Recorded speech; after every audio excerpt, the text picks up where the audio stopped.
Welcome, and thank you for joining us for today's Dealer On webinar, 5 Surefire Strategies to Make More Money Selling Cars. My name is Eliana Raggio, and I'll be your moderator today. And today's webinar is being presented by Dealer On. And for anyone who isn't familiar with Dealer On, well, we're an award-winning website development company and digital agency, best known for our amazing SEO, the absolute best customer service, and the highest converting website designs in the industry, including the brand new Chameleon responsive website platform.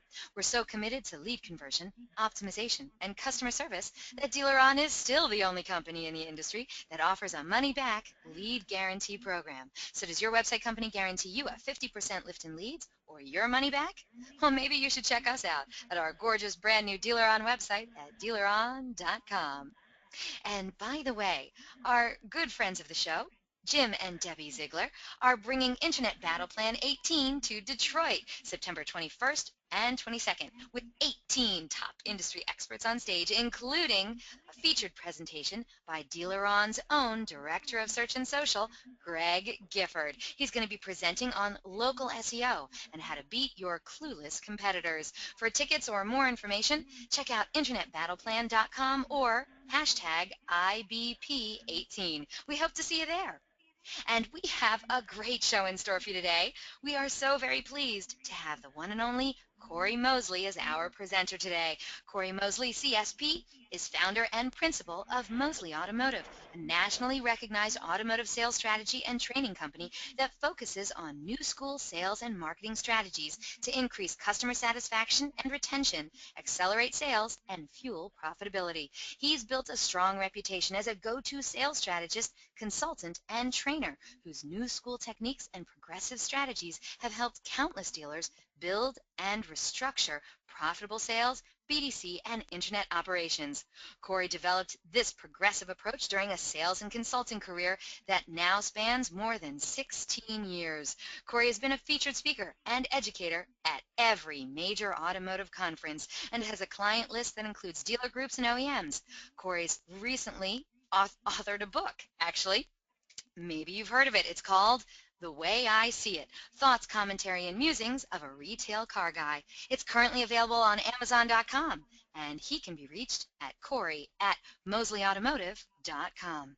Now, during the presentation, if you have any questions, please use the question feature located on the corner of your screen to submit them. At the end of the presentation, we're going to answer those questions of general interest. If we're unable to get to your question live, we're going to try to respond to you by email later today. Also, don't forget, a link to download a copy of this webinar recording is going to be emailed to you later today for your reference, so please feel free to share it with your friends and colleagues.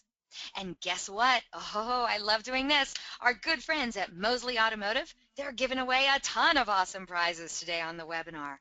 Five of you lucky webinar attendees are going to win a Team Mosley bundle. That's right. This incredible prize package includes a copy of Cory Mosley's book, The Way I See It, a free trial of the Mosley 24/7 on-demand training system, plus a customer's favorite gift box from Pecan Jacks. Yum! This is a tremendous prize for you and for your dealership. You have to be on the live broadcast to win one of these awesome prize bundles, though, so stay tuned, and you could be winning one of these awesome prizes today.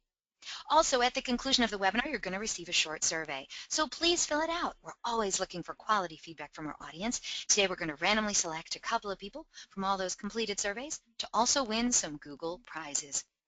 And hey, do you tweet much? You know what? We hope you do. We'd love to see what you have to say about today's presentation, so please tag us in it. Use hashtag DealerOnWebby. I'm at Eliana Raggio.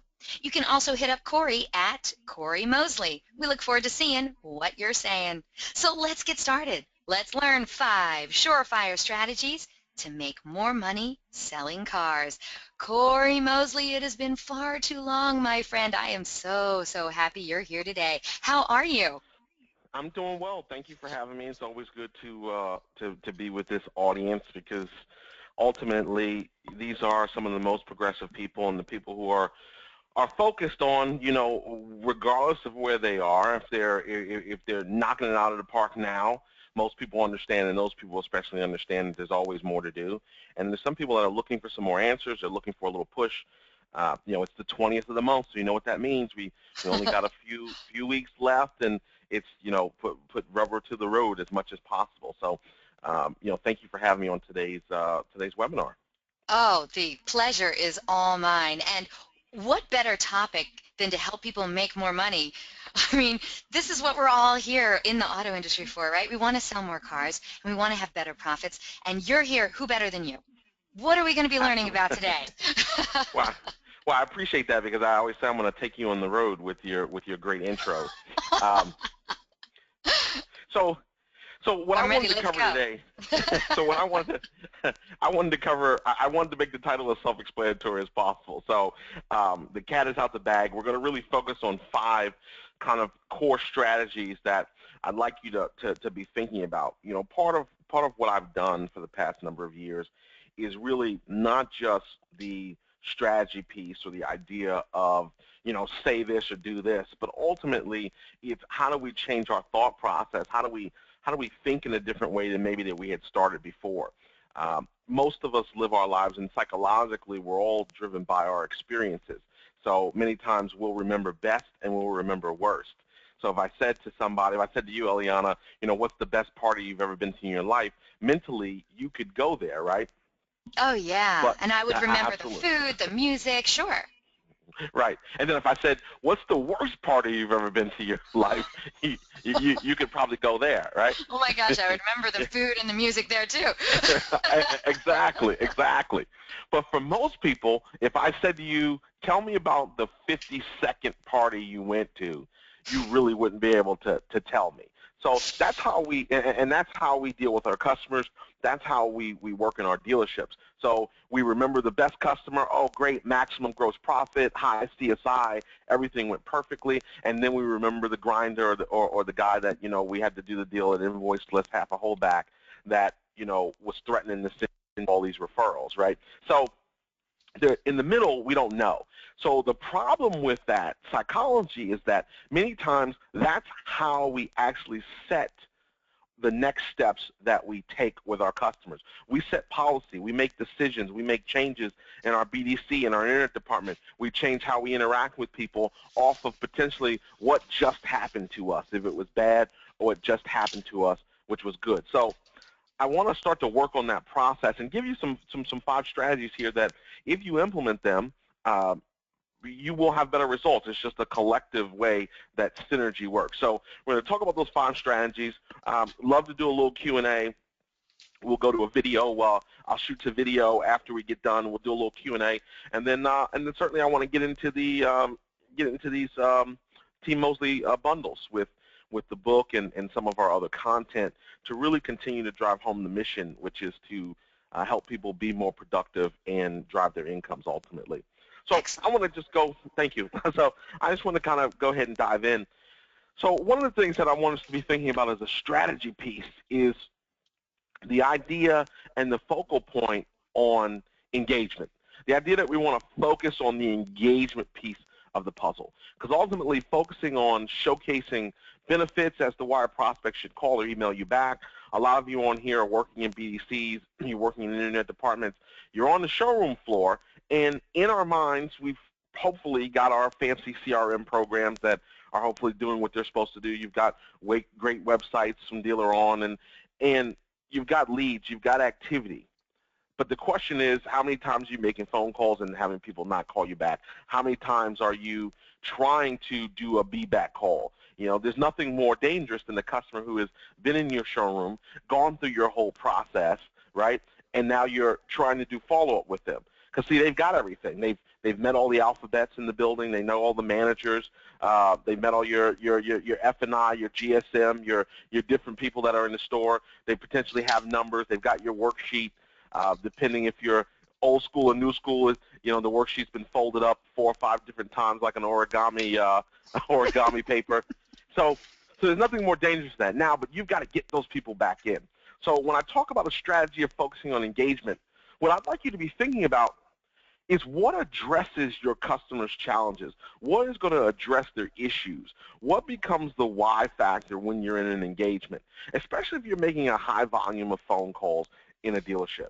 So if you're responsible for making 50, 60, 70, 80, 100 calls a day in a high-volume BDC, or if your salesperson is simply following your ups, what is the reason? Why do I want to have you call me back? What is the information that I can provide you? What is the information that makes sense to the customer? And remember, engagement sometimes is not about giving the customer everything. Engagement's about creating enough or giving enough that the customer wants to reconnect with you or call you back. What's the why on the other end of that voicemail or the other end of that email? So I want you to be thinking about that. And look at your process now. So regardless of what position you're in, if you were to break down your process, where are the segments where you're counting on the customer to do something? So it's a voicemail, it's an email for you. Where are the areas where you're counting on them to do something, where you need them to make a decision, to recontact with you, to connect, to close the business or close the deal? And then ask yourself and start to plot out here. This is self-work here, people. So then I want you to plot out where are those areas where you're engaged, and then the next step becomes, what are you doing now? What are your word tracks? What is your messaging? What do your email templates look like? I can't tell you store after store after store, from listening to hundreds and, well, I should say thousands of phone calls now, thousands of phone calls, looking at email templates, looking at email messaging, that the overriding point is we have a Ron Popeil methodology. And if any of you don't know who Ron Popeil is, some of you will recognize the name, some of you won't. The But Ronco Ron guy? Popeil, Ron Popeil from Ronco, that's right. So he coined the phrase, set it and forget it. So that was how he sold the rotisserie. Put the chicken in, and you set it and forget it. So a lot of us have taken our word tracks, have taken our processes that we use, have taken our email communications, and we've put them on Ron Popeil time. We've set it and forgotten it.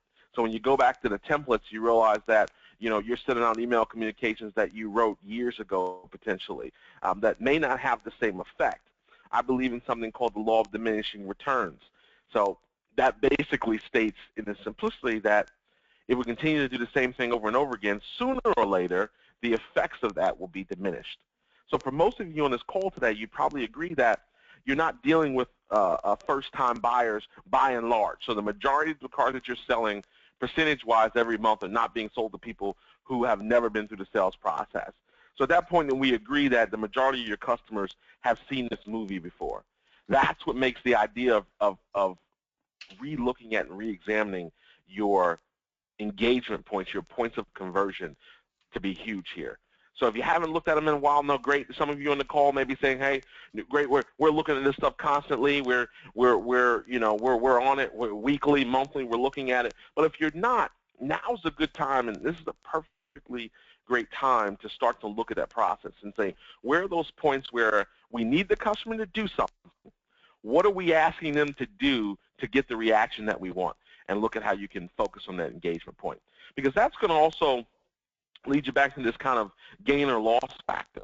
A lot of times people are afraid to more specific in a communication or connect with a customer in a different way, because we think it can potentially alienate the customer. It's a fear of loss versus desire for gain kind of theory or battle that we're having. So I'm saying, hey, let's put all that aside. Let's clear our heads from what we might have done in the past, or good, bad, or indifferent, and say, how can we get more engagement? What are some of the things that we can be saying that are different? And then start to try that out. Eliana, you'd probably agree, take a company like Dealer on. How much A/B testing are you guys constantly doing to determine what buttons work, right? Oh, yeah. Oh, even the smallest thing. It could be a wording. It could be the color of a button, the size of the button, the placement of the button. Oh, my gosh. Yeah, we constantly doing A/B testing, always. Exactly. So you think about that same theory. Why wouldn't we apply that theory to our communications? So for most of us, again, we're not doing that. We're not taking a template or a voicemail type of message and saying, okay, let's take 100 of our leads and let's send them this type of email. Let's take 100 of our customers and let's leave this type of message and have 2 or 3 different variants of those, and then start to see what's getting the most callbacks, what's getting the most connection, what are our customers responding the best to. I'm suggesting that you apply that same strategy to get your engagement, the same strategy that a web company like Dealer On would apply to test the model to see what's more effective. Because at the end of the day, what we're focused on is not what you or I like, it's about what the customer is responding to. And you've got a lot of different nuances, obviously, out there in the marketplace as far as what they're responding to. Eliana, why don't we poll for a minute and take a look at kind of what's out there now? That sounds like a great idea. Let's see. All right, audience, we have 3 poll questions for you today. The first one is on your screen now. We'd love it if you take part in our poll questions. It really helps us out and lets us know what's happening in your dealership. So the question is, are you currently providing return the call benefits to your prospects? Yes, and it's working great for us. Yes, but we're not seeing the results we'd like to. No, I'm just telling them who I am and how to reach me. No, management doesn't see value in that. Or no, real buyers will call you back if they're interested. Are you currently providing return the call benefits to your prospects? Once we get a majority of those votes in, we're going to close the poll and share the results and let you know what everyone else is saying at their dealership, all right? Are you currently Somebody's going to click the bottom one. I'm waiting. No one's clicked it yet. That's not a challenge, though, people, all right? Just answer honestly. Honestly, Cory, really? Don't try and influence them. All right. Are you currently providing return the call benefits to your prospects? Yes, it's working great for us. Yes, but, it could be better. We'd like to see better results. No, I'm just telling them who I am, how to reach me. How do they do that? They're just like, hey, this is Bob from ABC Ford. Here's my number. Call me back. Right. So there's typically, we have this kind of message. There's 2 messages we talk about. We talk about the qualifier message, and that qualifier message is basically, hey, this is Cory calling from ABC Motors. I understand you were interested in, a new Camry. Love to see how I can help you with that. It looks like you wanted to lease. So I just need to know how many years you wanted to lease, how many miles per year you wanted, and how much money you wanted to put down. Give me a call back at 505-1212. I'm here till 9 p.m. So that's kind of like now you've positioned the customer where they have to do a lot of work, basically, to participate with you. So if they're going to return your call, they have to have all this information ready to call back. Well, the problem with that is that in this thing I call a me+3 environment, which means it's you and 3 other dealers vying for that same customer, taking the same action, sending emails, leaving voicemails. Now, they're going to listen to 3 voicemails potentially. Could be the same product, could be a different product. But they're going to listen to 3 of those voicemails, and they're going to need to make a decision on who they're going to call back, because chances are they're not going to call everybody back. So you want them doing all this work. And then the other one is just the what's about you. So when I talk about focus on engagement, what's about you is, oh, love to see how I can help you. I'm here till 9 today. I'm off on Thursdays.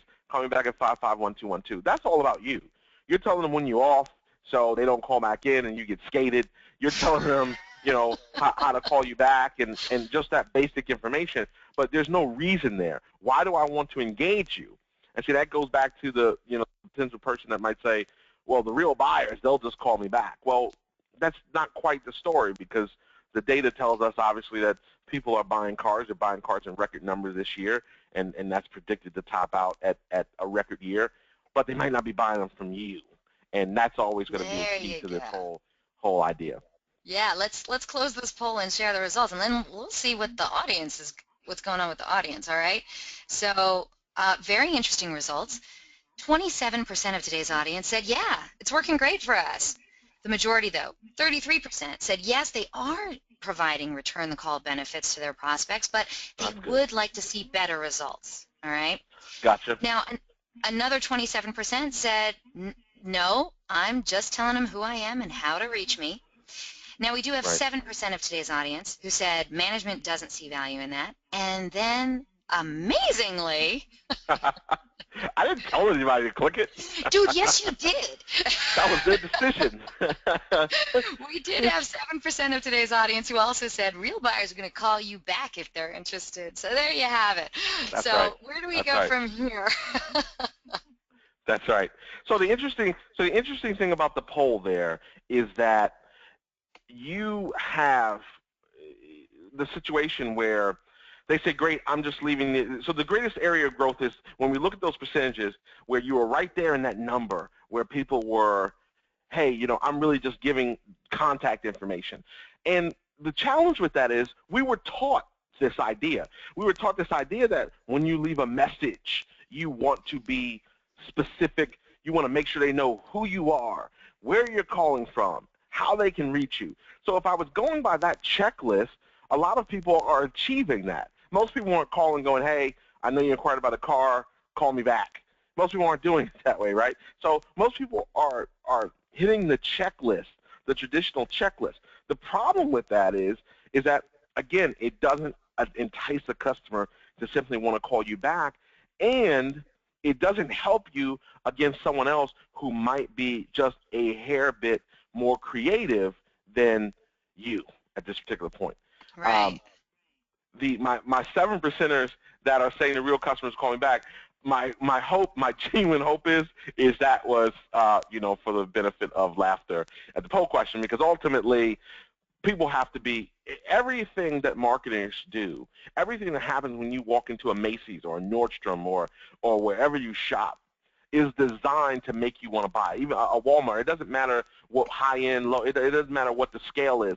Everything that we do is designed and laid out for us, where they put a sign, how they put the sign there, the flow of how you walk through a store, even the science of advertising. So most people don't realize this, but if you ever open any type of circular from like an electronics, especially electronics, because most TVs and electronics are purchased by men, right? So statistically.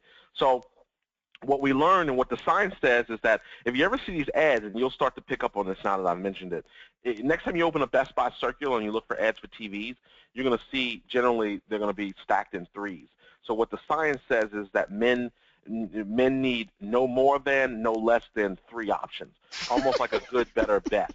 So, and you'll see the crappy TV, you'll see a TV that's a hair better, and then you'll see, the best TV potentially in the ad. But you'll see them stacked in threes, good, better, best kind of mentality. That's how we process things and how we look at things.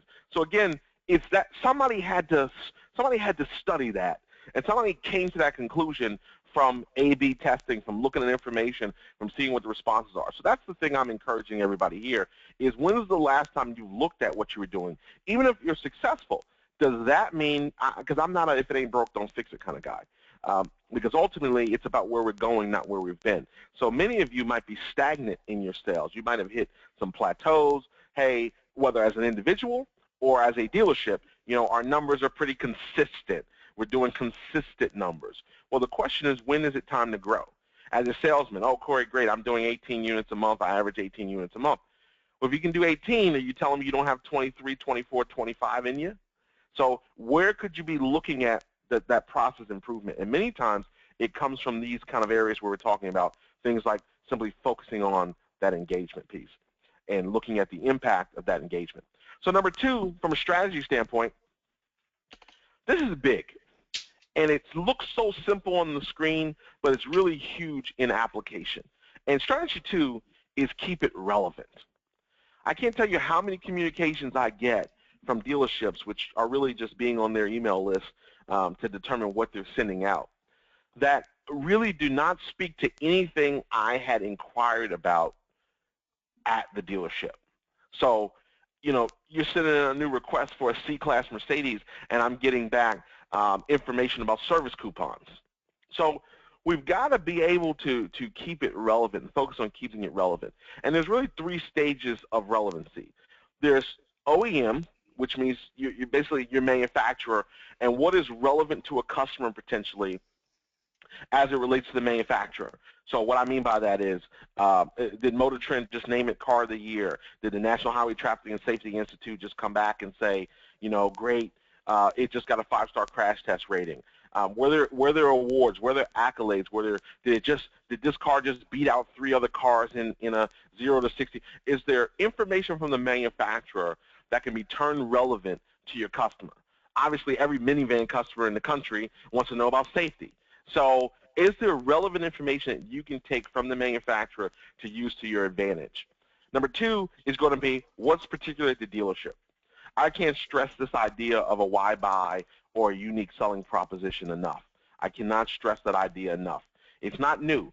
Plenty of dealers have them, but there's 2 parts to it. 1, there's having one, and 2, there's having an effective one. So when I talk about the idea of having a why buy or unique selling proposition, I'm saying, hey, why should I do business with you? I got 20 Toyota dealerships or 20 General Motors dealerships or 20 of whatever that I can go to, depending on my tolerance and willingness to drive somewhere. If you're in a major metro market, then of course, if you're selling, if you're selling mainstream product, high volume product, you've got a lot of competitors. You've got same-make competitors. You've got people that you're competing against. I always tell people, I laugh, I say to all my travelers, hit the airport, hit that national rental car or Avis rental car line, and just stand back, look down the line, and you tell me which car belongs to who. Because many times there's similar designs, there's similar tech.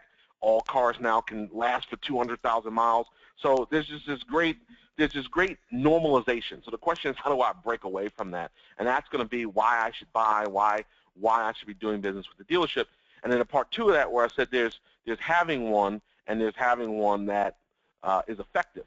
And that means taking out things from your why buy that are not necessarily tangible to the customer.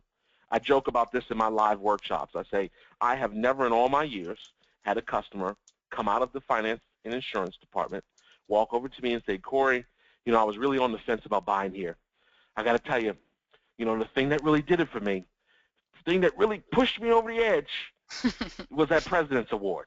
I saw that President's Award in the corner, and I was like, I got to do business here.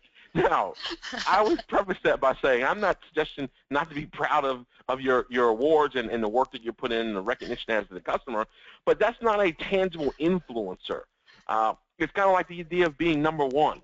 We're the only industry in the world that I know of where everybody can be number one and nobody's getting sued. So, Eliana, where are you right now? You're in Orlando? I am. Yeah, so if you were going down, I can't remember what's down there, I-10 or something's down there. If I was driving down the Orlando Expressway right now, and I drove past a billboard from a Toyota dealer that said, we're number one, sure enough, 5 miles later, I could see another billboard with the competitor going, I'm number one. If Pepsi ran an ad that said, more people in Orlando drink Pepsi than Coke, and they didn't have the research and the data and the surveys and all that information to do it, Coke would be suing them, no question about it, for false advertising. But everybody's number one. Everybody's got more acres of property. Everybody's got the best selection. Everybody's got the best deals. Everybody's got the best prices.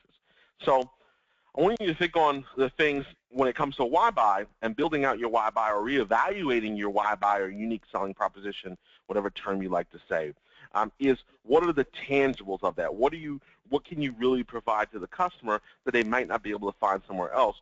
And then again, make that relevant to them. Make that relevant to them. So if they're giving you issues or concerns, oh, you know what? I travel, I commute, or I do this or I do that. Great. We've got rental cars. Great. We've got a shuttle. Great. We have pickup and delivery. So listening to the concerns and then honing in on relevant things to the dealership. Then the third part of that is going to be things, obviously, that are relevant in the vehicle, scenario. So it's kind of like many of you might remember those Badger commercials that came out of the South. They were great. Yeah. Right, amazingly popular, right?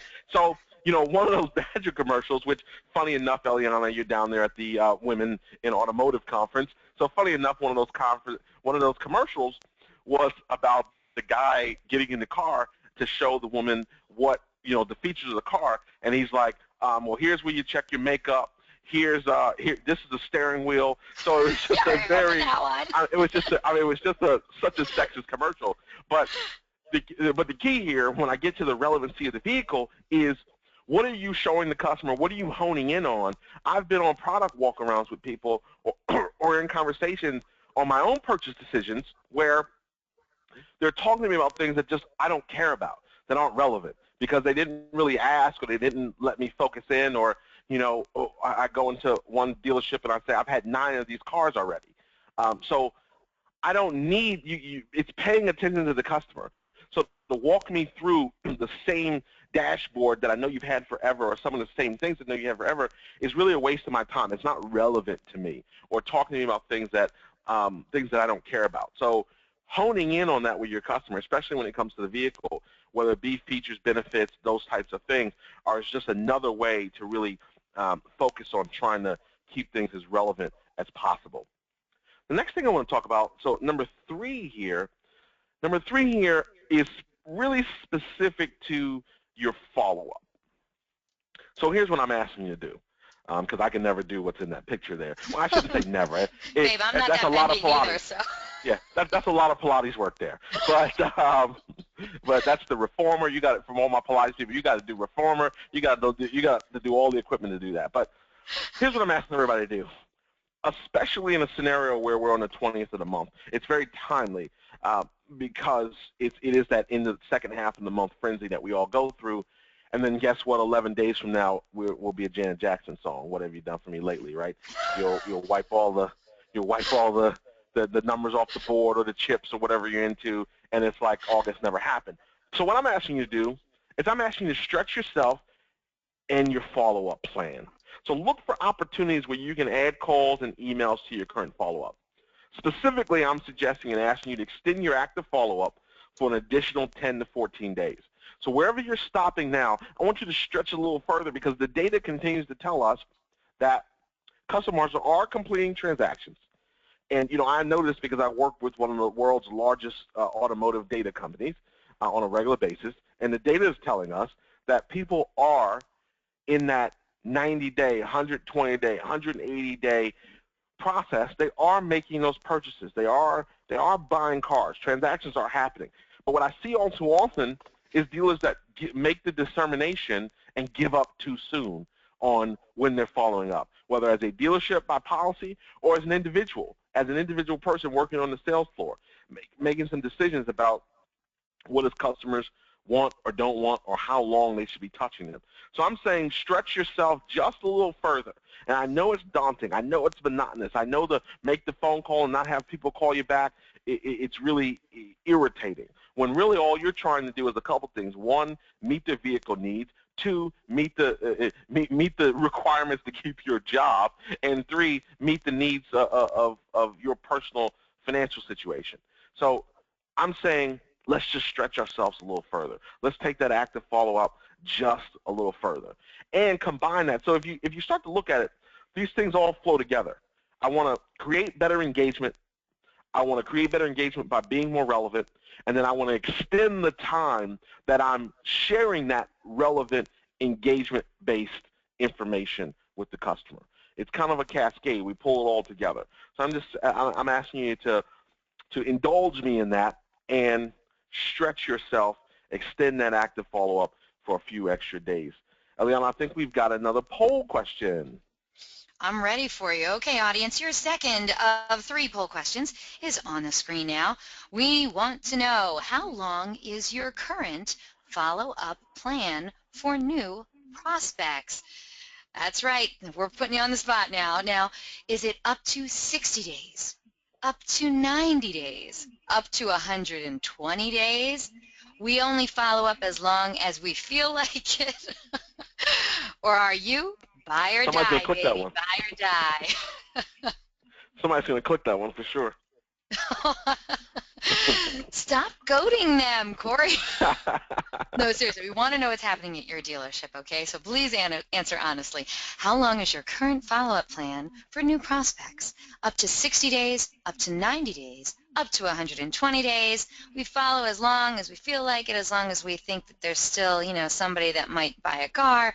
Or you buy and die, baby, buy or die. All right, once we get a majority of those votes in, we're going to close this poll and share the results. And we're going to be closing this poll soon because a lot of people have voted on this. So we'll give it a few more seconds. I wanted to say, while we're doing it, I know people have already clicked already, but I want to say this is not CRM automation from the standpoint of, well, we just put them in and we blast them. We blast it out to everybody every month. I don't consider that active follow-up. So just keep that you want like active, like calling, email, that kind of thing? Right. I mean, active, like they're in your pipeline, like they're showing up on your to-do list to talk to, not just moving into marketing or moving into some whatever. Everybody's got a fancy name for their email systems. They're not just moving into that email blast kind of scenario, because that's how you end up with, a lot of times you end up with irrelevant follow-up. So Cory, you end up a lot of people just went in and changed their answers. Can I just tell you? I'm glad. I'm glad they can do that. That's good. Yeah, I wanted to qualify that because that makes it easy. They say, oh, the CRM, and we just follow up with them. The problem is you've got somebody in there now that was inquiring about a two-door coupe that now somebody said, well, we've got a promotion on the minivan. Blast it to everybody. Somebody, they might know somebody that's buying one. And then now people start getting emails in their inbox that have nothing to do with what they want. I just got a newsletter in. I got somebody's e-newsletter today, and I got it in, and I was looking at it on my phone, and the scroll of how much information was packed in this newsletter between the, how to winterize your boat articles and Right. the coupons for service and the sales stuff. It was so long. I would never, I can't imagine. You'd have to show me the customer who's going to sit through a newsletter with 50 different items in it from a dealership. So unless Right, they're right. unless they're an enthusiast, like, I get my BMW Car Club magazine every month, and I don't even read 90%, 100% of that, and I'm an enthusiast, I guess, in the grand scheme of things. But man, we send out these communications to these customers, and sometimes it's just so elaborate, and there's so much going on because we don't know targeted, we don't know from a targeted standpoint what what they really want, because we haven't really tracked that necessarily properly because we've dumped them in this bucket. So I'm saying, hey, let's not dump them in the bucket. So let's see what we got. You're going to read it, or you want to go ahead? I am. Okay, Okay. so 28% of today's audience said they follow up to 60 days. The majority, however, 33%, a third of today's audience said they go up to 90 days. Now, here we go into the nitty-gritty. 11% of today's audience said they'll go as far as 120 days. Now, another 11% says we only follow up as long as we feel like it, so Lord only knows how long that is. And amazingly enough, I'm surprised. 17% of today's audience said they're buy or die, baby, buy or die. Is that what you were expecting? Listen, there's always buy or die. It's more, in my live workshops, I always talk about ubiquitous language that I can go anywhere in the country and people know what I'm saying. It doesn't matter. I was in San Antonio, Texas a few weeks ago speaking at an event, and I was in Miami, and I can go anywhere in the country, and it's just terms that everybody knows. It's like, how do I know a customer's lying because his mouth's moving, or what would it take to earn your business?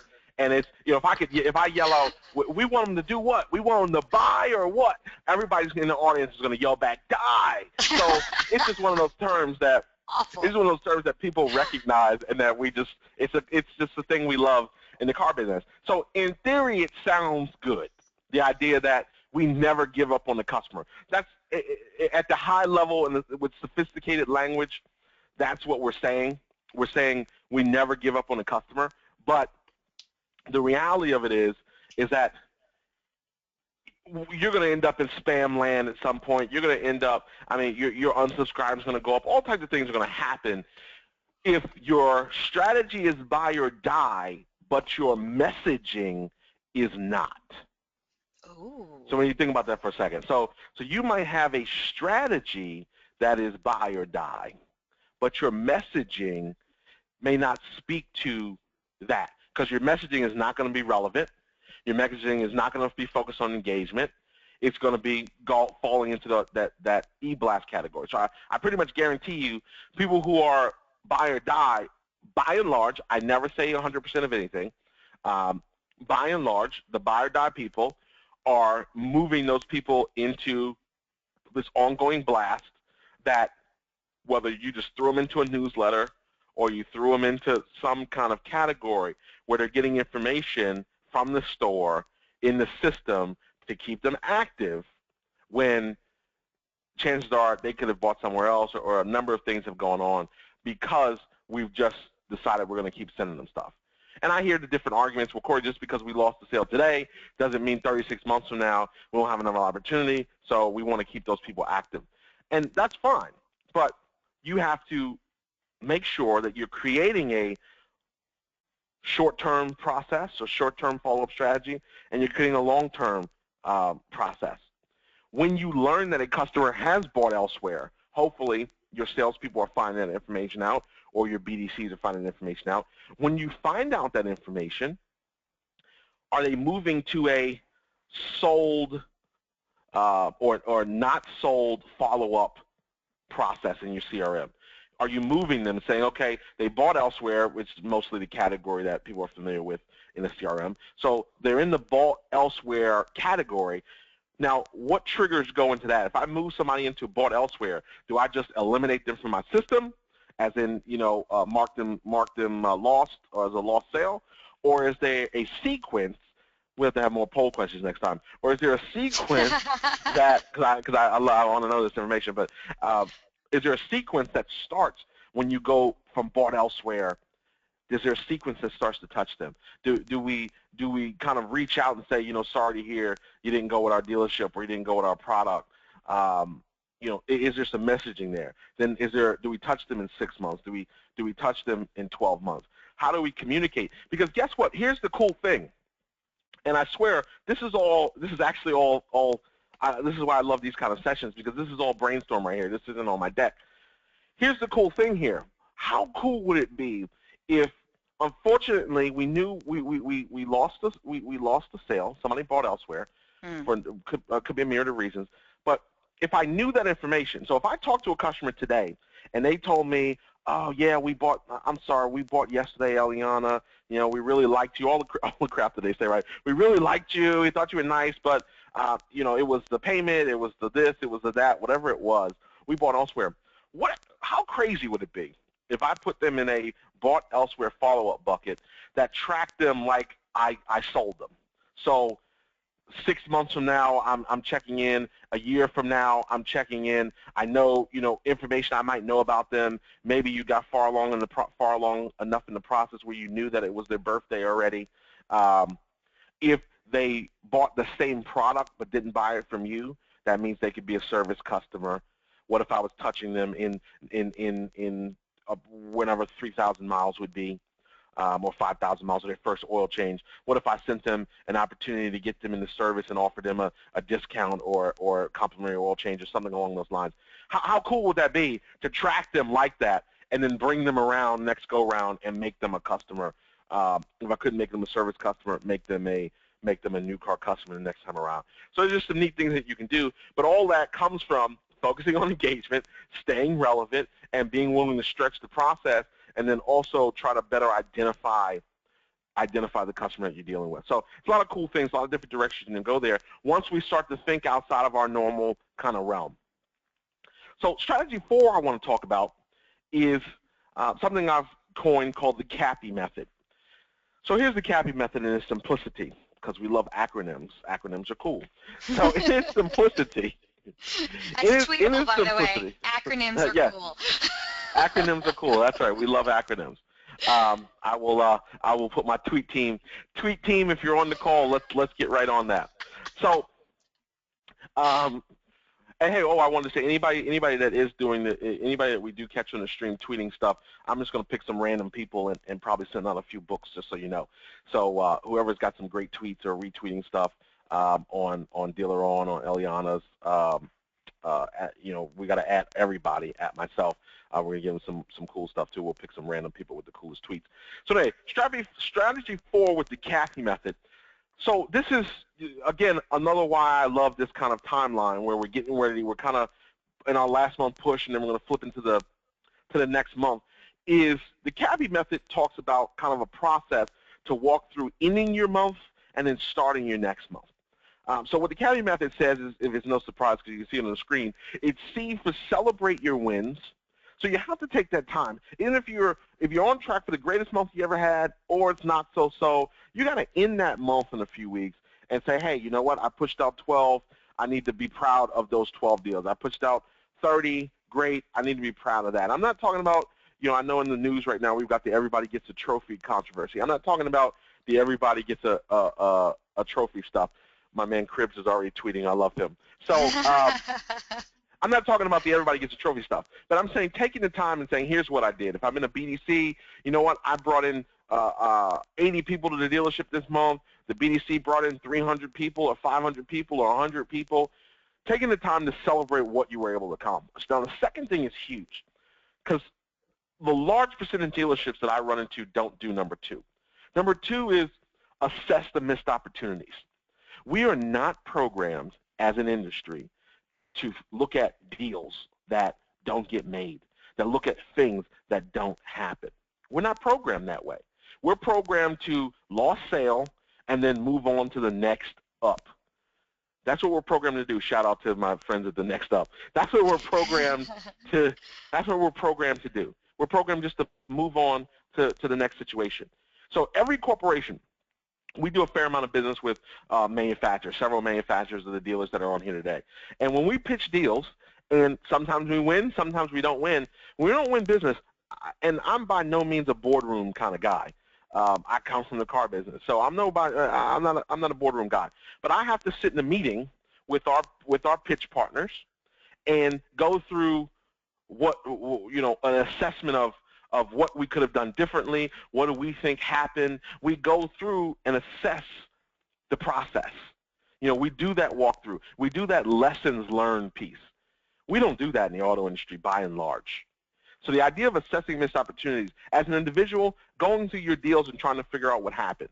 Change comes through understanding patterns. So when I understand what my pattern may be, maybe it's something you're doing. Maybe it's a challenge in your road to the sale, your version of the road to the sale that's blocking you from creating some extra deals.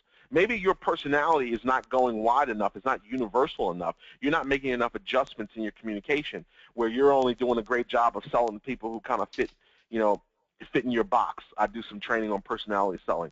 So you're only dealing with people who fit in your box. Well, what about the people who aren't in your box? So that's another opportunity for growth as an organization, as a dealership, looking at lost deals, working on the rehash, what happened, what could we have done differently, documenting that, looking for opportunities to do better, or looking for patterns that may be telling you problems that you have that you don't even know.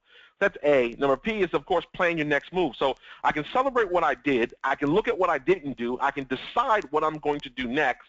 And then, of course, Kappa doesn't sound as good as Cappy. So I want you to implement your plan. So the key is action there. I mean, action's what the next step is. But action didn't sound good, and capped with a T, take action didn't sound good. You got an E. You got an I. Into this. I got you. You got an I. That's right. You got to implement your plan at that particular point. And that's how Cappy works. So I want you to think about celebrating your wins, assessing your missed opportunities, planning your next move, and then, of course, implementing that plan. We got one more poll question, and I'll do the final one, and then we got some giveaways and some fun stuff. Fun stuff. All right, audience, your final poll question is on the screen now. We'd love it if you check in with us and answer this question for us. Okay, here we go. Do you currently have a lost sale review strategy in place? Ooh, that's a good one. Yes, and it really helps us to improve. Yes, but we're not consistent with it. No, I just delete them from our CRM and move on. No, Hello. Management. I can't believe we stuck that answer in there. No, management doesn't see value in that. Or no, but you know what? We should probably start.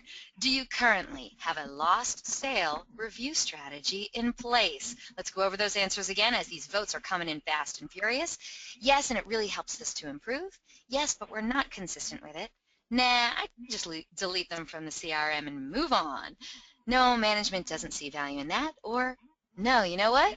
That might be something we should probably start. Once we get a majority of those votes in, we're going to close the poll and share those results. Audience, too, once you've voted, I'd love it if you have any questions for the one and only Cory Mosley. Hey, send them in. We're going to get to those Q&A session in just a few more minutes, and love to see if there's anything at your dealership that Cory could help you with, all right? So send those questions in. As you can tell, he's a super nice guy. He'll totally help you out. Right, Cory? Absolutely, absolutely. I'm shouting out Ed Brooks. Ed Brooks is tweeting right now. Cribs is out there. We got some tweets coming in. I love it. I love it. I love it. They're not tagging me in them. So, all right, tag Cory. That's fine. Do that. Go ahead. It's okay. I'm over here running some poll questions, all right? All right, let's close this poll and share the results. Are you ready, Cory? Absolutely. All right, here we go, audience. All right, 23, oh, let me share it so you can see it. Ha ha ha. Here we go. Helpful. 23% of today's audience said yes, they do have a lost sale review strategy in place, and it really helps them to improve. Another Look at that 23%, bottom number. I I'm know, we're going skipping, to but get go ahead. there. Go ahead. All Another right, go ahead. 23% said yes, but they admit they're not consistent with that lost sale review. 15% said nope, I just delete them from our CRM and move on. Hello. Hello. I know, I'm not sure because I don't work in a dealership, but I don't think you're supposed to do that. No, management doesn't see value in a lost sale review. And yeah, the majority, 31%, said no, but we should start with a lost sale review strategy. Cory, were those the kind of numbers you were expecting? Yeah, absolutely. I mean, my favorite kind of questions are rhetorical questions. So I was pretty confident when we did the poll that that bottom number would be stronger unless people were lying. So that we would have a huge number there. So what I like to see, obviously, I would have been concerned if it would have been no at 31% that management doesn't see value, and then no, we should start at 8%. So I think Gotcha. again, those are the little breakthroughs. Those are the little things where maybe you can spend an hour of your day in situations like this and start to do something different than you did before. Start to open up new communications in your store than you did before. And for everybody that clicked the no managers doesn't see value in it, you know, I'll just speak to this. The auto industry, unfortunately, is one of the only areas that I know of where you can become a manager, and once you get the title of manager, you're allowed to be one forever for some reason. So it doesn't matter if you're good or bad, if you're great with customers or this or that. It's once you get the title, you get to carry that title everywhere. I've met salespeople, I've met stellar salespeople that will make excellent managers, but until somebody gives them the opportunity to flip their card from from salesperson or BDC manager, internet director, until they can flip that business card to manager somewhere, they are not given the opportunity to do it, and it's kind of a great tragedy. But we'll do another webinar on that. So the last strategy I wanted to hold, and we'll go to some fun stuff, is strategy 5 is think R3. Acronyms, we love them. R3, think R3, regroup, rework, readjust. So many times when I ask an organization or I work with a dealer or a dealership and I ask them a simple question like, why do you do this?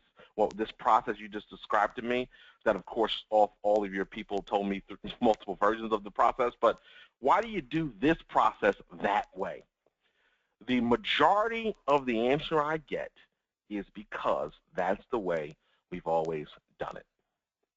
And to me, that is a great tragedy and a great opportunity in our business. Because if we start thinking about how do we regroup on a situation, so what is a process, what is a procedure, what is a policy? See, a lot of times most people in the dealerships, they have policies that are dealer-centric, not customer-centric. So where can we regroup? Where are the opportunities? Where are the pockets as a salesperson that I can regroup on what my process is, what my road to sale is? As an organization, as a dealership, as a management team, where can we regroup? What can we rework? What can I do differently? What adjustments can I make to a process, to a word track, to a strategy that we're implementing in the store, to our follow-up plan? Think R3, regroup, rework, readjust. 2 takeaways I'll leave with you. 1, never forget this. The head is attached to the price. The heart is attached to the wallet. See, we deal with our customers so many times. Yeah, let that sink in there for a minute. Yeah. So it took me a second. I was like, what? Yeah, you're like, oh, okay. Because here's the deal. Too often we deal with our customers analytically.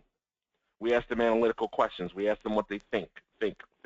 How do those numbers, what do you think about those numbers? How do you think about the car? What do you think about the test drive? And then we end up with analytical discussions like price is too high, I don't want to put that much money down, I want 500 down, 200 a month. We start having those analytical, mind-based conversations. But really the heart is attached to the wallet.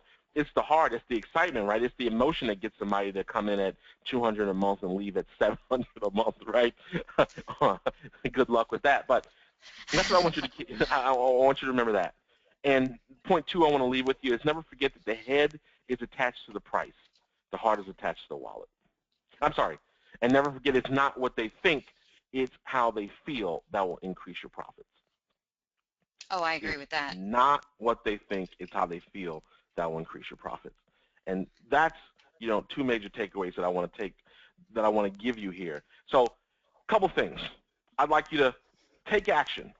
Understand that practicality causes delay, emotion causes action. Your impact, of course, is going to drive your income. Average performers plan what to say, top performers plan what to ask. The focus should be to eliminate or differentiate yourself from the competition. And for my managers on the call or that will listen to this in a subsequent playback, understand that you can't mandate productivity. Steve Jobs said it best amongst a number of things that he said. He said, it's an organization's responsibility to equip its teams with the tools they need to be successful. You can't simply call them into an 8:30 sales meeting, say everybody sucks, you need to get more people down, you need to sell more cars, spit on the floor, as I used to have a general manager who liked to spit on the floor. Really? And then, yeah, absolutely. And then in the meeting. It doesn't work like that if you want high performance from people. And the last thing is make sure we're focusing on our presentation. People want a presentation. People want to be enchanted. People want to have confidence that they're doing business with the right person. People want to learn things. They want to be involved in the process. Focus on that presentation. It's kind of like if we had just got on this call with crappy audio and a real crappy looking deck, and we could have had the greatest information in the world. No humor. I'm dry. Eliana's like, welcome to the webinar. Like, it completely changes the whole emotional state of the customer. So, a couple suggested resources, of course. If you're in the market for some resources, I recommend my book in case you don't win one, which you can get from our site. Eliana said Amazon. It's on Amazon too, but you can get it on our site. If you get it on our site, obviously we have inventory at the office. I sign all of them. If you care about any of that stuff, we'll be happy to sign one for you.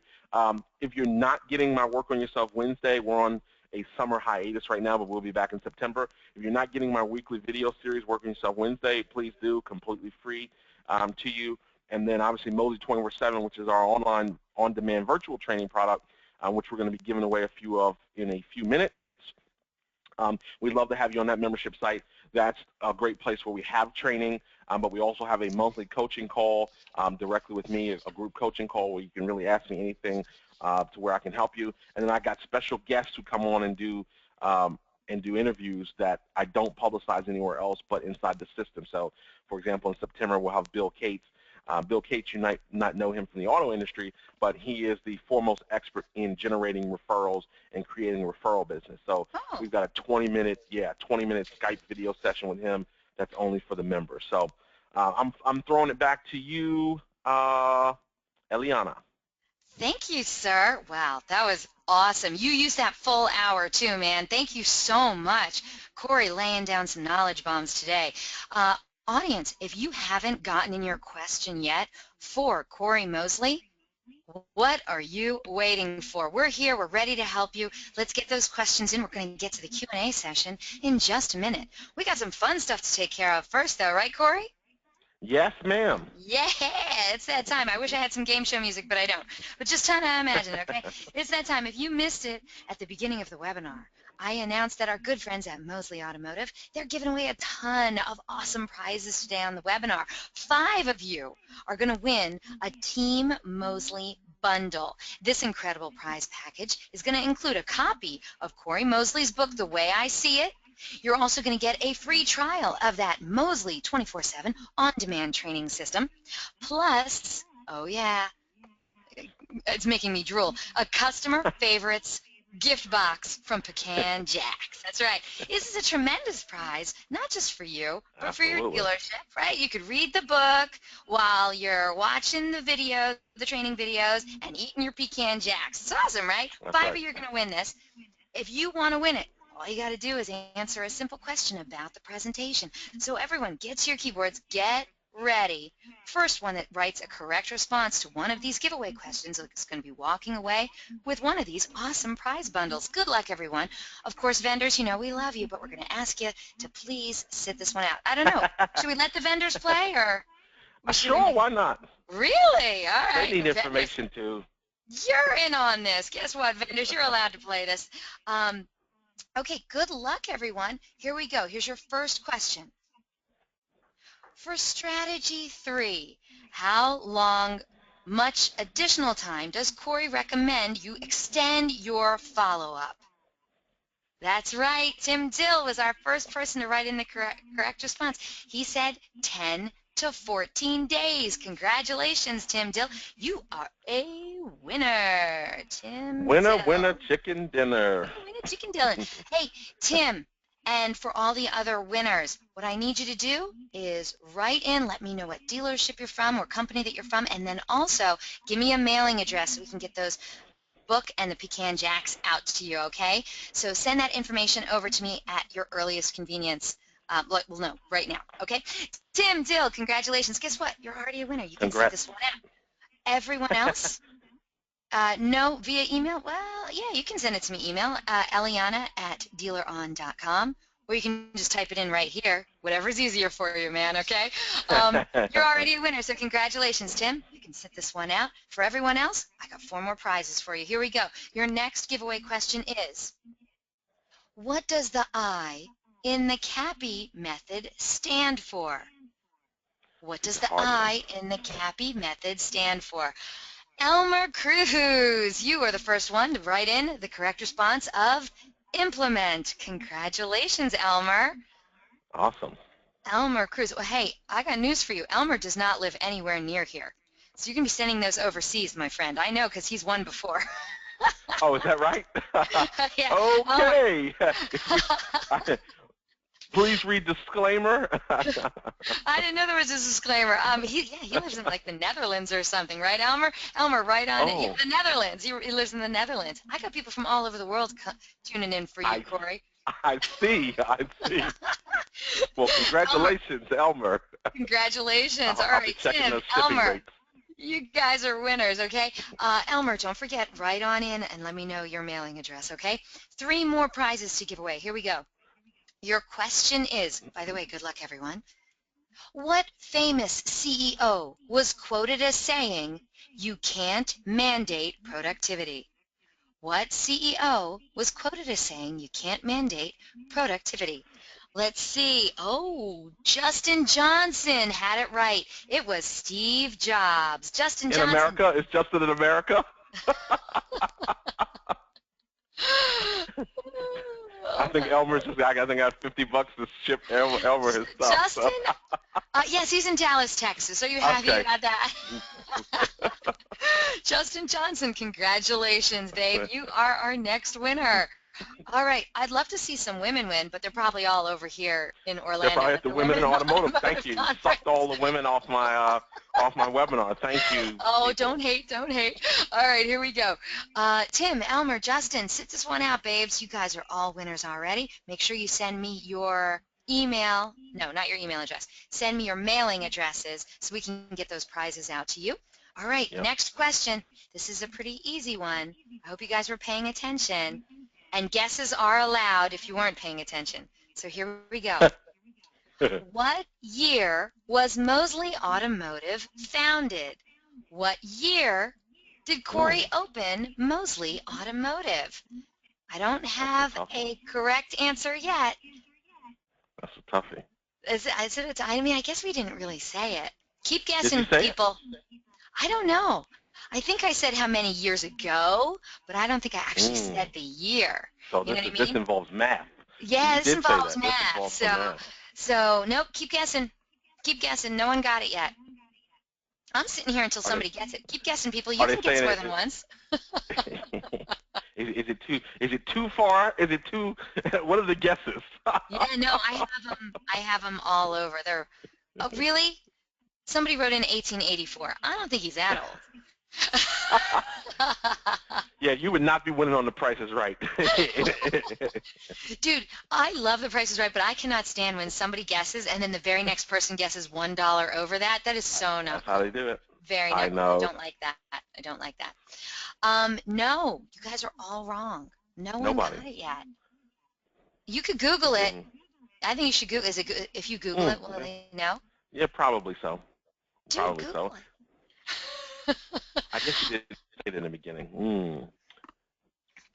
They have to go to an about page on mosleyautomotive.com. It's really, really close. I know.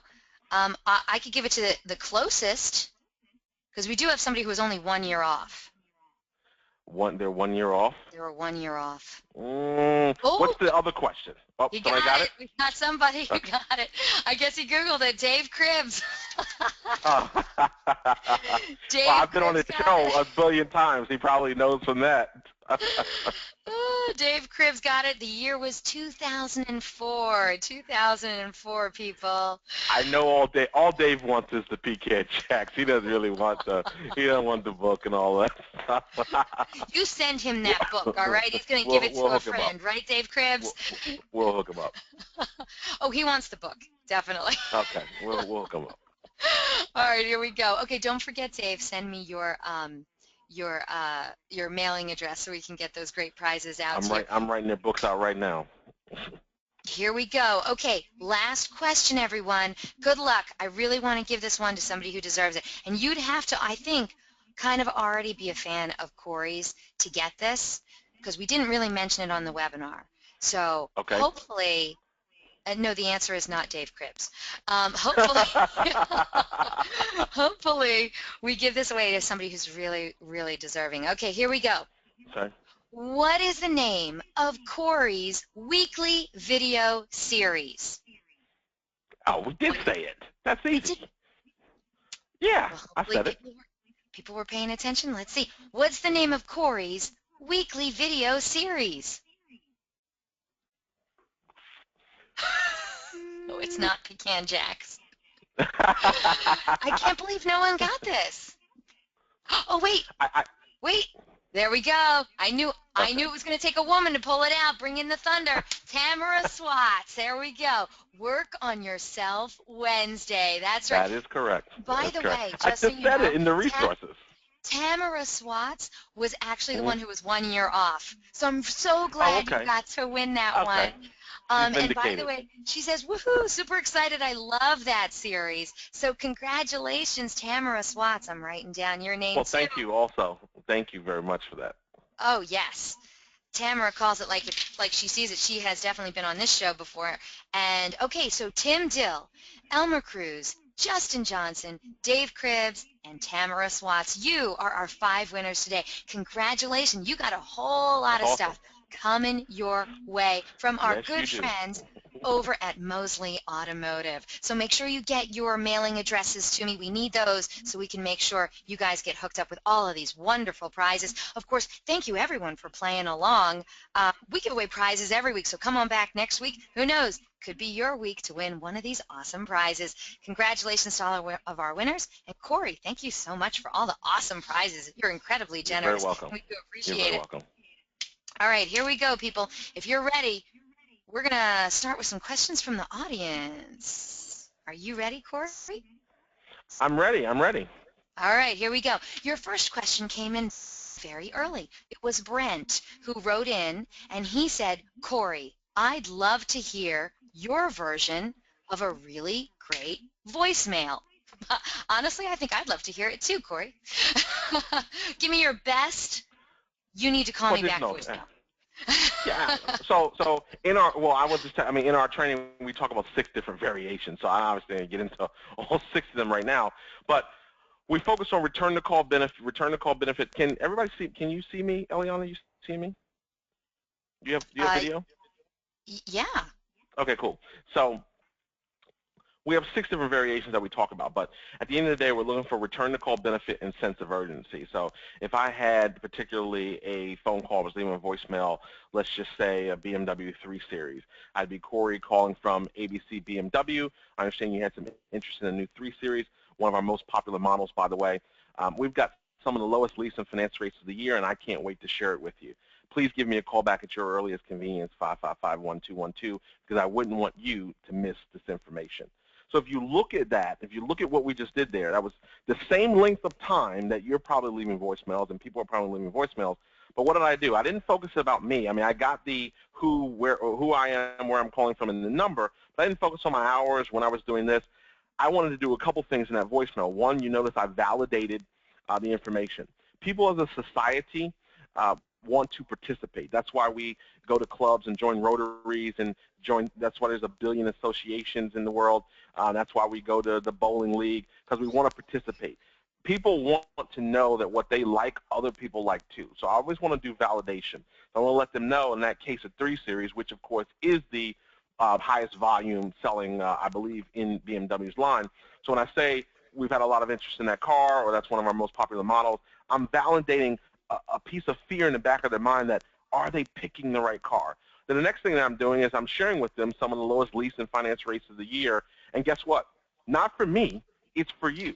And that's actually the truth too. Right now, they've got the USA Drive. They did a big promotion. BMW did a big promotion with the Mission Impossible movie, where you can get an extra $1,000. So there's all kinds of incentives out there right now. So lowest lease and finance rates of the year, not for me, for you. I don't want you to miss it. So I need you to call me back at your earliest convenience so I can share this important information with you. So that's how I would structure that. In Mosley 24/7, in our training module, we have 6 other variations that we focus on as well. Oh, 6 other variations? Wow. Yes. All right. Yes. Yes. All right, looking pretty fly, Cory, on the webcam. I also wanted to really fast, of course, thank Brent for the question. Really Yes, quickly, thank you. though, Tim, Dill, Elmer Cruz, Justin Johnson, Dave Cribbs, Tamara Swats, I got all of your mailing addresses, so thank you so much. You are going to be hearing directly from our friends over at Mosley Automotive. As soon as I get that information over to Cory, he'll get in touch with you guys, or somebody from Mosley Automotive will get in touch with you guys about all of those prizes. So thank you so much. All right, our next question actually comes from one of our winners, Tim Dill. He says, although we have a long-term process in place, am I wrong in telling my internet team to use common sense? By this I mean, if they have a prospect they've never gotten on the phone and they've never opened any emails, go ahead, mark them as non-responsive. What do you think, Cory? So I think there's a couple things. Obviously, I mean, common sense is important, but it's not so common as many of us find.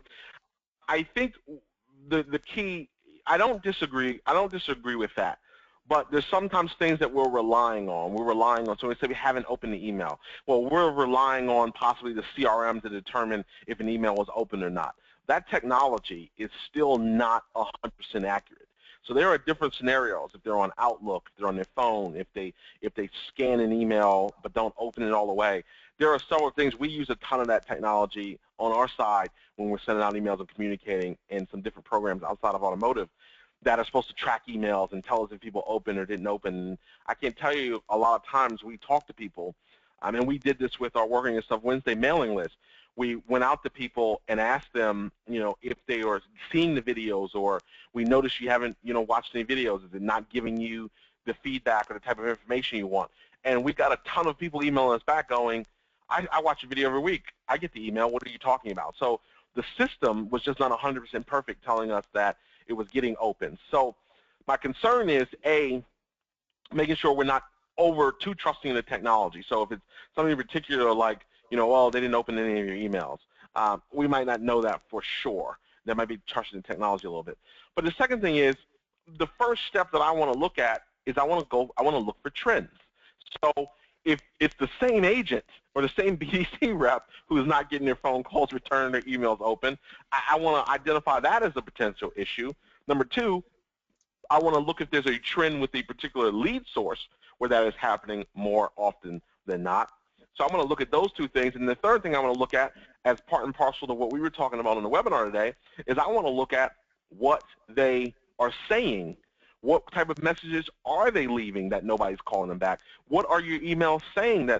Are your emails going into spam? Are they going into spam traps? So I recommend you mystery shop your own store and make those mystery shops to see where your emails are going. Are they landing in?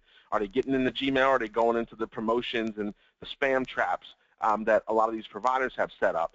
Before I lay judgment on the customer at the end of the day, I want to knock out those 3 things and be confident that I'm covering my bases there. Jeez Louise, you are absolutely right. Tim actually had a follow-up question, too, for you. Okay. Oh, and he already wrote in, awesome, thanks. Thank you. He had a follow-up question. He says, quote, unquote, you can't mandate productivity, right? He says, is work ethic a trainable value in the workforce? Is that something that you can impart to people who work for you? Sure. I think work ethic, if we use that term, work ethic is really about process. It's really about the daily steps that someone is saying. So if I wake up every day and I go for a run, which I don't do, but I need to do. If I wake up every morning and I go for a run, and then I come back from the run and I have my freshly pressed juice, and then I get my freshly pressed juice. Say I go through these steps. That would say I have a good ethic. If I come in at 8:30 in the morning to the job, I drive in at 8:30. I'm at my desk. I'm ready to work. Good work ethic. I show up on time. I make my phone calls. Those are all process items. So the question becomes, what is the process that's been defined that I want them to work under? What are their procedures? So is somebody that comes in on time, makes their phone calls, sends their emails, does that mean they have a good work ethic? Or is it the demands of them by way of process that are making them good or bad? And I think that's going to be the question. So I think work ethic is trainable to a certain extent. It's trainable as it relates to processes and procedures. Because there's people who are great. I hired a guy along many, many years ago to do in-store training that was great in the store when he was a BC manager, but because we didn't have the structure early on what he was supposed to do, where he was supposed to go, what tool, how he was supposed to do this, he was a terrible trainer. Not because he wasn't knowledgeable, not because he didn't know how to sell cars, not because he didn't know how to get somebody on the phone or create an appointment. It's because he didn't have enough structure in our environment at the time to go to the store, walk through these steps with the salesperson, work with the team, talk to the managers this way. So he had good work ethic at the dealership, but he didn't have enough structure and process when we started training. And that could lead you to believe that somebody has bad work ethic, but it could be the process and structure that they're given to work under. Dude, you are firing on all cylinders today, Cory. Thank you so much. Great. Okay, Thank you. last Great question question. for you. Yeah, great question, Okay. Tim. Thank you so much. Last question for you comes from Kathy. She says, I'm new to the auto industry. What's the best advice you ever got? those, those are really tough questions. I mean, it's a great question, but it's that quintessential like CEO, Yeah, I know, but you forum got one in question your of, back pocket. I know you yeah, do. I'm sure no, people have given you advice, and now you're the one giving advice. yeah, sure. So If I what would have kind of, followed, let's put it if this I way. would have followed a lot of that advice, if I would have followed a lot of that advice, I wouldn't be on the other this webinar today All right, all talking to right, you. all To be right. honest with you, Well, let's narrow here's it what I'll down. say. What's the Okay, no, best but I advice got you it. can give somebody who's I new got it. to the industry? Okay, no, I got it. So the Okay. best advice I can give somebody that's new to the industry, this is the same advice I give new people who come into a BDC or an internet department or whatever. So it is to stay out of, do not get caught in the politics or the drama of the dealership. Every dealership has politics and drama, and they have people who fuel that politics and drama. Even the best, I've worked with some of the largest dealer groups in the country that make all the money and have all the gross and sell all the cars, and every single organization, every single dealership has a degree of drama and a degree of the politics. So the key for you, and my advice is always, and I say this to everybody, don't leave your chair. Don't leave your sphere of work. Don't be worried about the lunch facts that came in and circling off which wrap you're going to order. Don't be worried about the water cooler conversation. What happened to Jared at Subway? His indictment. Don't be focused on that stuff. If your goal is a professional career, if your goal is income and production, providing for your family at a maximum level, don't get caught in the coffee clutches. Don't get sucked into the circus that a lot of times is in a lot of dealerships. And that's my best advice, to be able to stay to your task. If it's selling customers on the showroom floor, if it's an internet department, if it's a BDC, if it's writing service, whatever it is, to stay focused. And that doesn't mean you're being rude or you don't want to communicate or be friendly with your coworkers. It just means don't get caught up in the drama. You got to escape the drama. Stay focused. I like it. I like it. Yep. Thank you Good so much. question, though, by the way. Great question, Kathy. Good luck in your automotive career. One of our winners, Elmer, he says, is Cory by any chance a BMW guy? Cory is very much a BMW guy. Okay, well, he said, so am I, all right? I guess they have those over there in the Netherlands. Yeah.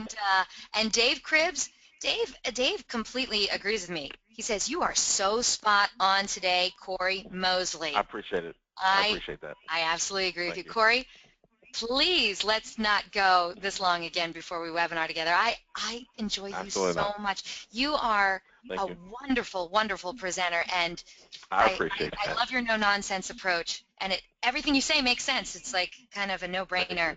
Once it just has to come out of your mouth, and then it's like, oh, aha moment. I got it now. Thanks All for right. everybody who tuned. Thank you everybody who tuned in, and thanks for the people who tweeted and all that cool stuff. I really appreciate it always. Cory, hopefully we'll get you back on the show very, very soon. Thank you so much, and have yourself a great weekend as well, okay? My pleasure.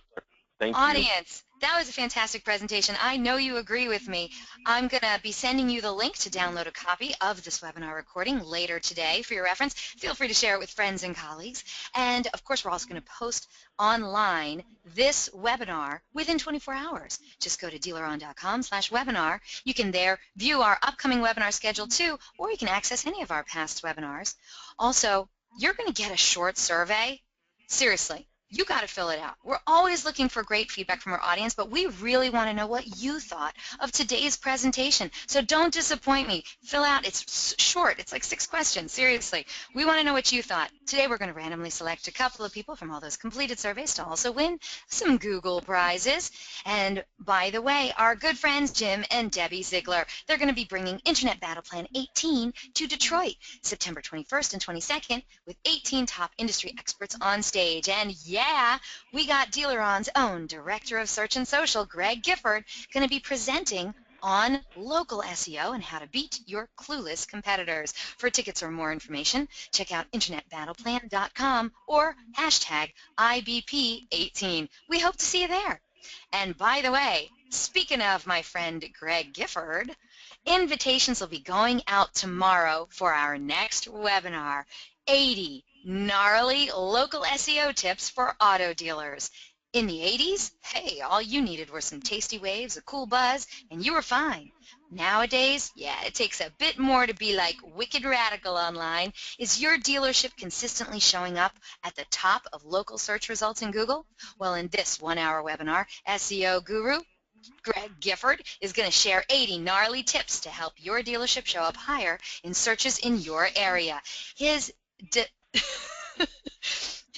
I'm trying to get this 80s lingo down. It's not helping. His definitely non-bogus tips will include ways to spot shady SEO providers, how to create awesome content, how to optimize your site for local, how to get the best local links, how to work your citations, how to get better reviews, how to properly incorporate social media, and so much more. If you want to rock your dealership's local visibility, you don't want to miss this righteous webinar. Not only will it be totally packed with awesome tips, it'll be chock full of bodacious 80s movie references. Dude, don't miss this hour of automotive awesomeness. If you're ready to learn 80 gnarly local SEO tips for auto dealers, don't be a dweeb. Register today. Don't forget DealerOn's weekly webinars are held Thursdays, 12 noon Eastern, 11 a.m. Central, 10 a.m. Mountain, and 9 a.m. Pacific. If you have any questions, comments, or suggestions regarding these webinars and our topics, hey, contact me directly. I'm Eliana Raggio, and I love hearing from you. So track me down online, Facebook, Twitter, Google+. I'm on all the automotive social networks, or email me directly at eliana@dealeron.com. Thank you all so very much for spending this time with us today, and I hope to see you all on another webinar in DealerOn's continuing education series. Take care.